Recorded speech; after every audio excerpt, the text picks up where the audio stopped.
Hello from Kingfisher, Oklahoma. We are going through a book of prophecy. We had an incredible chapter in chapter 29, and we're thrilled to get into chapter 30. So let's check it out. This one is going to be talking about Egypt a little bit. As we were talking about Jerusalem last time, let's see what God has to say through the prophet Isaiah about Egypt. Chapter 30. Woe to the rebellious children, saith the Lord, that take counsel, but not of me, and that cover with a covering, but not of my spirit, and that they may add to sin. That walk to go down to Egypt, and have not asked at my mouth to strengthen themselves in the strength of Pharaoh, and to trust in the shadow of Egypt. Therefore shall the strength of Pharaoh be to your shame, and to trust the shadow of Egypt for your confusion. For his princes were at Zoan, his ambassadors came to Hanes, and they were all ashamed of a people that could not profit them, nor be an help nor profit, but a shame and also a reproach. So already we see that they're trying to rely on Egypt, but they're not even asking God. Look, people of Israel see the power of this mighty nation of Egypt. They've got horses, they've got chariots, they're into it, and they think, boy, if we could just have Egypt on our team, we'd be fine. But they never seek God out, and that's crazy. And before we go criticizing them too much, isn't this what we often do? We want to rely on business techniques, business models. We want to, run our churches like a tight ship. Are we ever really seeking God and asking Him for help? This is to our shame today, let alone here back in this time when they're saying Egypt should save us instead of God. Yikes. Yikes. Let's continue. Verse 6. The burden of the beasts of the south into the land of trouble and anguish, from whence come the young and old lion, the viper, and the fiery flying serpent. Ooh, that's that same word, fiery flying serpent. That's like seraphim. That's like angelic beings. Interesting.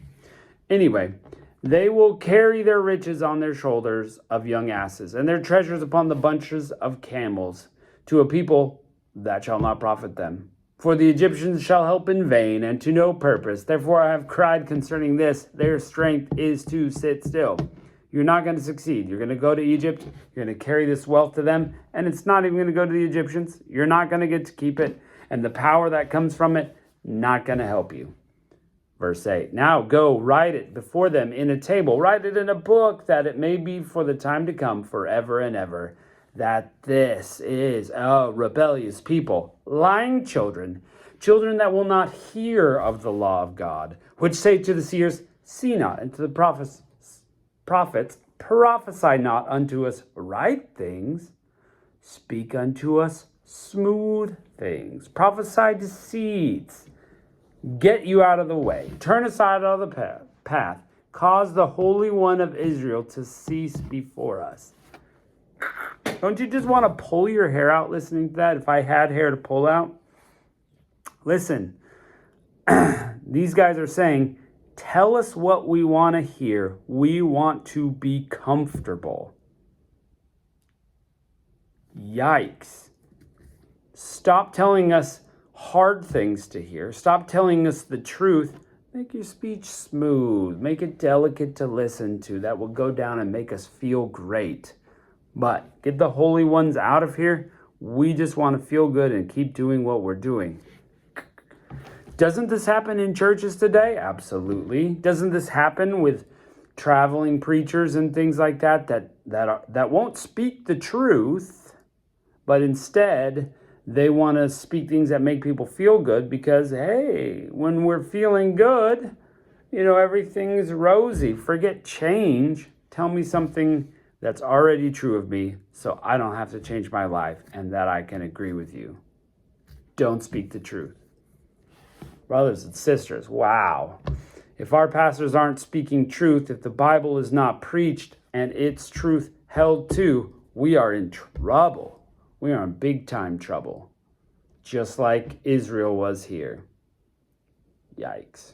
Verse 12, wherefore, thus saith the Holy One of Israel, because ye despise this word, and trust in oppression and perverseness, and stay thereon, Therefore this iniquity shall be as a breach, ready to fall, swelling out in a high wall, whose breaking cometh suddenly in an instant. And he shall break it as the breaking of a potter's vessel that is broken in pieces. He shall not spare, so that there be not found in the bursting of it assured to take fire from the hearth, or to take water withal out of the pit. So look, you're going to keep at this, and suddenly you're going to break. It's like a swelling wall that will just fall over. It's like a pot that will just break, and so tiny pieces that you can't even find one little bit of it to spare. That's how great your destruction is when you rely on others who tell you what you want to hear instead of the truth of God. When you rely on other nations for your strength instead of going to God. In all your life, you need to do it God's way. Your life will be much better. It's hard to hear sometimes. It's like you got to look yourself in the eye and you go, you've got to change. That's not fun. It's not fun for anybody. Like, I like who I am. Doesn't matter. That's not who you're supposed to be. You're supposed to be how God said, not your opinion. Verse 15, for thus saith the Lord, the Holy One of Israel, in returning and rest shall ye be saved. In quietness and in confidence shall be your strength. And ye would not, but ye said, no, for we will flee on horses, therefore shall ye flee. And we will ride upon the swift, therefore shall they that pursue you be swift. You think you're going to run away on a horse from all these problems. You're going to get away from God because I've got a fast horse. But guess what? The people that are chasing you down to be your judgment are going to be faster. It's going to catch up with you. You can't get away from it.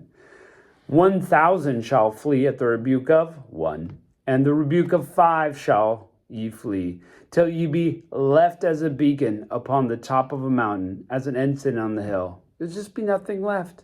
One person, one enemy is going to put 1,000 of you disobedient people to flight. Just not going to work for you.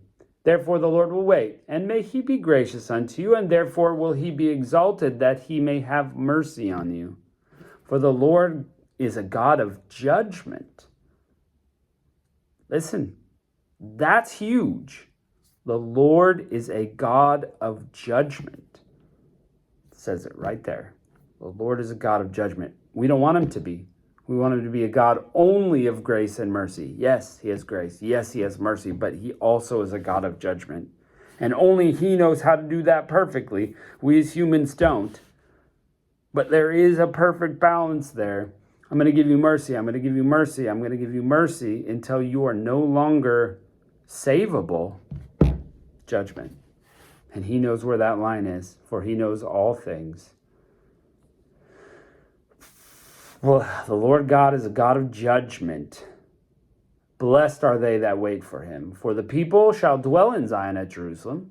Thou shalt weep no more. He will be gracious unto thee at the voice of thy cry. When he shall hear it, he will answer thee. And though the Lord give you the bread of adversity and the water of affliction, it shall not thy teachers be removed to a corner any more, but thine eyes shall see thy teachers.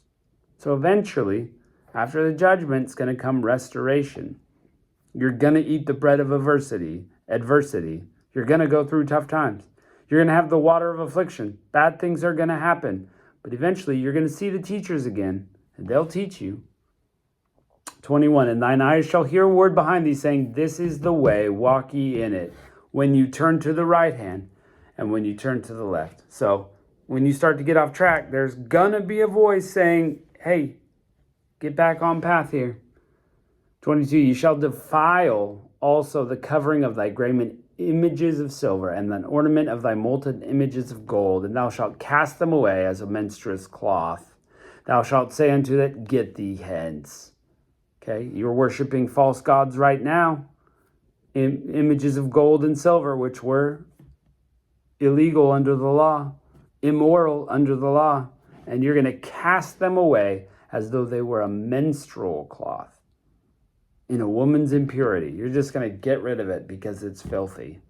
That's how you're going to feel from it. Eventually, after your judgment, you should be feeling that way now. Verse 23, then shall he give the rain of thy seed, that thou sow the ground withal, the bread of the increase of the earth, and it shall be fat and plenteous. In that day shall cattle feed in large pastures. The oxen likewise, and young asses that ear to the ground shall eat clean provender, which hath been winnowed with the shovel and with the fan. And there shall be upon every high mountain and upon every high hill rivers and streams of waters in the day of the great slaughter, when the towers fall. Moreover, the light of the moon shall be as the light of the sun, and the light of the sun shall be sevenfold, and the light of the 7 days. In the day the Lord bindeth up the breach of his people, and healeth the stroke of his wound. So he's going to bring everything back together eventually. After this judgment, it's going to come back together, and everything is going to heal. Things are going to be better. Your crops are going to be plenteous. Your animals are going to eat the produce of the ground. The sun is going to be bright. The light of the moon is going to be like a sun. It's just going to be a beautiful day, and the Lord is going to bind up the brokenhearted, put them together, and heal. Verse 27, behold, the name of the Lord cometh from afar, burning with his anger, and the burden thereof is heavy, and his lips are full of indignation. His tongue is a devouring fire, and his breath as an overflowing stream shall reach to the midst of the neck, to sift the nations with the sieve of vanity. And there shall be a bridle in the jaws of people, causing them to err. So that's going to happen, that judgment. God is going to come in with wrath. You shall have a song as in the night, when a holy solemnity is kept, and the gladness of heart as when one goeth to pipe, to come to the mountain of the Lord, the mighty one of Israel. And the Lord shall cause his glorious voice to be heard, and shall shew lightning down of his arm, with the indignation of his anger, and the flame of a devouring fire, with scattering and tempest and hailstones. God is going to come in power and judgment, people. At the end, it's going to be beautiful, miraculous, holy, scary. It's going to be unbelievable. He's going to reign in Jerusalem on a throne. His voice is going to be heard in the earth. This is now dipping into end of things. For the voice of the Lord shall the Assyrian be beaten down and smote with the rod. And in every place where the grounded staff shall pass, which the Lord shall lay on him, in shall be tabrets and harps, and in battles of shaking, and he will fight with it. For Tophet is ordained of old, yea, for the king it is prepared. He hath made it deep and large, the pile thereof is fire, and much wood, and the breath of the Lord like a stream of brimstone doth kindle it. Okay, so this Tophet, that's another name for the valley of Hinnom. It was like where they sacrificed to the false god Molech their children. Just a horrible place. And the breath of the Lord, like brimstone, is just going to set it on fire and consume it. So there's some incredible imagery here. There's a lot happening. And if I were to say, it's like you can't rely on other nations. You shouldn't listen to words just because they're smooth and make you feel good. You need to seek God, seek the truth, and you need to live by it. Because otherwise you're going to get destruction, whether now or at the end of time. And God is going to destroy, and did destroy, everything of Israel, and took them off to Assyria. But he destroyed Assyria also, it said that. But there's also this overarching theme that is more applicable to all of us. Same true today. We need to listen to the truth, and we need to seek the truth, and not to things that make us feel good. We can't rely on other nations or powers or money, wealth, fame, power, whatever it is. We can't rely on it. Only go to God, and he will help us. Chapter 31, woe to them that go down to Egypt for any help, and stay on horses, and trust in chariots, because they are many, and in horsemen, because they are strong, but look not to the Holy One of Israel, neither seek the Lord. That's what we're talking about. People are like, oh, he's got a fast car. Oh, he's powerful. Oh, United States has a powerful army and will keep us safe. No, we need to rely on God alone. Verse 2, yet he is also wise and will bring evil and will not call back his words, but will arise against the house of evildoers and against them that work iniquity. Now the Egyptians are men and not God. Their horses are flesh and not spirit. When the Lord shall stretch out his hand, both he that helpeth shall fall, and he that is holpen shall fall down, and they shall fail together. Look, you can go get help, but the one who helps and the one who is helped are going to fall at the same time. They're going to fail because you're not seeking God. For thus the Lord has spoken, like as the lion and the young lion roaring on his prey. When a multitude of shepherds is called forth against him, he will not be afraid of their voice, nor abase himself for the noise of them. So shall the Lord of hosts come down to fight for Mount Zion and for the hill of. At some point, God is going to come down on Zion, and he is going to rule. And it doesn't matter what the nations are saying. He's not scared of them. He is God Almighty. Verse 5, as the birds flying, so will the Lord of hosts defend Jerusalem. Defending, also he will deliver it, and passing over, he will preserve it. Turn ye unto him, for whom the children of Israel have deeply revolted. Turn back to God. Israel revolted, but you need to turn to God. For in that day every man will cast away his idols of silver and his idols of gold, and with your own hands have made for you, for sin. Then shall a Syrian fall with a sword, not a mighty man, and the sword, not of a mean man, shall devour him. But he shall flee from the sword, and his young men will be discomfited. So Assyria, this overwhelming force at the time, is like, how can we possibly beat this massive army of Assyria? It doesn't matter. He's going to flee away. His sword is going to be gone. God is going to reign. Verse 9, he shall pass over to his stronghold for fear, and his princes will be afraid of the ensigns at the Lord, whose fire is in Zion and his furnaces in Jerusalem. What an image of power. God Almighty, the God of fire, the God like a furnace of flame. Power. That's true power coming from God. And he's like, I will reign. I will be king. Friends, are you going to serve this God? Or are you going to serve things that you make with your own hands? Are you going to serve yourself?